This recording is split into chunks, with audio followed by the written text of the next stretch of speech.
Hola, soy Iván Blanco y esto es Marketing de Influencers, un programa perfecto para todo tipo de profesionales, desde influencers o aspirantes a influencers, creadores de contenido, marcas, emprendedores o todo tipo de profesionales del marketing. Aquí desterraremos mitos y prejuicios que existen contra este sector. Explicaremos cómo llevar estrategias de marketing de calidad trabajando con ellos, hablaremos de temas de actualidad y, por supuesto, os ayudaremos a alcanzar el objetivo de ser influencers.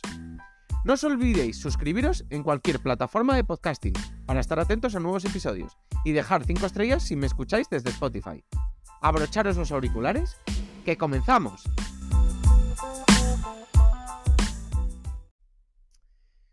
Hoy volvemos a hablar de los microinfluencers. Y por ponernos un poco en perspectiva, quiero recordar en aquellos tiempos, que tampoco hace tanto realmente, en los que hablábamos de los perfiles, de los microinfluencers como los perfiles de redes sociales, evidentemente con capacidad de influenciar y cuyos seguidores eran entre 10.000, 20.000 seguidores más o menos. En aquel tiempo, y cuando se les puso sobre todo el naming, el término de micro, delante de influencer, fueron un boom total y realmente en casi todos los blogs, podcasts, etcétera, de marketing se hablaba de ellos como, bueno, incluso el futuro del influencer marketing por su capacidad de influenciar y porque habían sido realmente un pequeño descubrimiento para marcas y agencias que habían decidido abrir, digamos, el espectro y no solo colaborar con los perfiles más asentados de influencers. No se les consideraba de aquella influencers, solo se les consideraba micro. Y sí que ya se les puso como en la parte baja, pero al poco tiempo se puso por debajo de ellos a los nano-influencers. Que, pues si estamos diciendo que los micro-influencers eran perfiles de entre 10.000 y 20.000 seguidores, ya los nano-influencers pues eran perfiles de menos de 10.000, entre 5.000 y 10.000. Tanto los microinfluencers como los nanoinfluencers eran dos perfiles que tenían una similitud. Eran creadores de contenido, pero en ese momento la mayoría todavía no estaban monetizando. Entre nada y casi nada. Es decir, estaban gastando bastante dinero o tiempo, o ambas, en crear contenido. Y digamos que ese contenido intentaban que fuera del mayor valor posible, así que estaban en la fase de sembrar. Y bueno, aunque sabían que era difícil, porque normalmente tenían temáticas muy nicho, pues bueno, confiaban en, pues o bien en su trabajo o bien en un cambio de mentalidad en el sector, que al final así ocurrió. Sin embargo, cuando así ocurrió ese cambio y todas las marcas empezaron a darse cuenta de que la gente se fiaba, digamos, entre comillas, mucho de los microinfluencers, igual por encima en credibilidad que los influencers, pues realmente se intentaron explotar mucho. Y muchas veces esta, digamos, credibilidad tan alta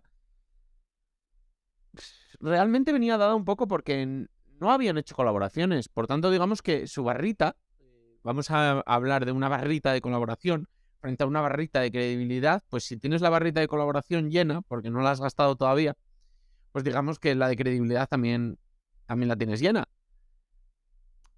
Sin embargo, nada más empiezas a hacer colaboraciones, ambas van bajando. O viceversa, podemos llamarla de colaboraciones vacía porque todavía no has hecho ninguna y la de credibilidad entera. Pues según va subiendo la de colaboraciones, pues va bajando la de credibilidad. Que yo creo que así todavía se entiende mejor. Pues bueno, esto fue un poco lo que pasó y realmente, bueno, ahora han estabilizado medianamente su credibilidad, pero sí que hubo un momento que se les exprimió un poco cual gallina de los huevos de oro. Entonces, ¿por qué empezaron a ser tenidos en cuenta en el mundo del marketing y digamos, empezaron a crecer también sus números? Porque sus números empezaron a crecer.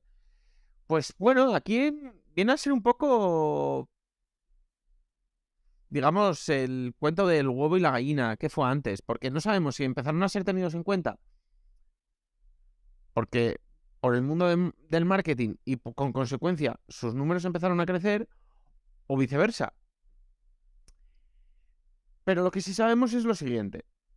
Las marcas los impulsaron. Eso es así. Muchas marcas empezaron a colaborar con ellos y por tanto recibieron un impulso, ya sea económico, ya sea de visibilidad, de alcance, etcétera. Por otro lado, lo que decimos, esa capacidad económica aumentó. Ya sea porque les invitaban a productos, les invitaban a servicios, y eso les permitía poder hacer más cosas gastando menos dinero, o porque directamente con algunas colaboraciones empezaron a recibir un retorno económico. Luego, por otro lado, al ver cómo alcanzaban objetivos, es decir, empezaban a monetizar su cuenta o empezaban a recibir el favor de las marcas, estos empezaron a confiar más en sí mismos y en su proyecto personal, digamos. Por tanto, también le empezaron a dar más fuerza. Y por otro, pues apareció TikTok y posteriormente los Reels, y estos te permitían más destacar si tu trabajo era bueno más allá de los números. Es decir, ha sido una forma de crecer muy exponencialmente para cuentas cuyo contenido es muy bueno y que antes pues tenían que crecer a través del Explora, que digamos no era tan utilizado como ahora los Reels, ni TikTok, por supuesto. Y bueno, pues tenías que depender más del boca a boca. Pues más allá de si esto se produjo antes o después, al final yo creo que ha sido, o si todas estas, o si una de ellas es más fuerte que las otras, al final yo creo que la mezcla de todo esto es lo que ha impulsado a los microinfluencers. Y lo que sí está claro es que a día de hoy los microinfluencers se han hecho mayores. Muchos ya tienen más de 100.000 seguidores, sobradamente. Incluso ya los paran por la calle, ya digamos que son conocidos, ya viven y muy bien de su trabajo, algunos, incluso sus temáticas ya no son tan de nicho, es decir, ya han dado pequeños pasos hacia el lifestyle, como al final pues los influencers genéricos, los de siempre, que al final pues bueno, es un poco el camino que acaban cogiendo todos. Entonces,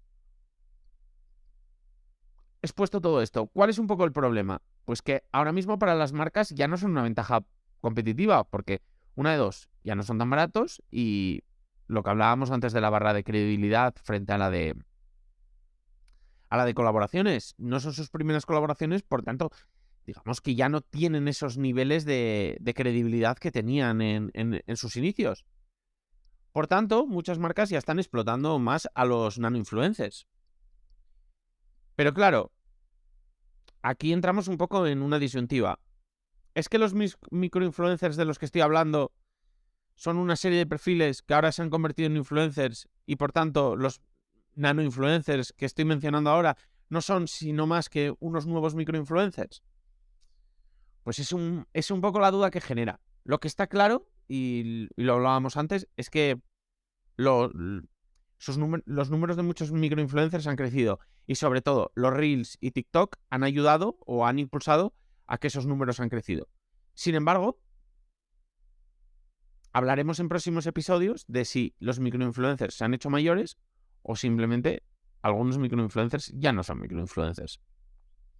Así que nada, decidme vosotros qué pensáis, si vosotros también estáis atentos al fenómeno actual más nano-influencer, si creéis que el fenómeno nano-influencer son los nuevos microinfluencers, si realmente todas estas, digamos, formas de categorizar, digamos, a los influencers son útiles hasta cierto punto y luego, digamos, que no hacen más que un poco complicarse y hay que atender a cada perfil en específico, o bueno, directamente un poco qué pensáis del tema.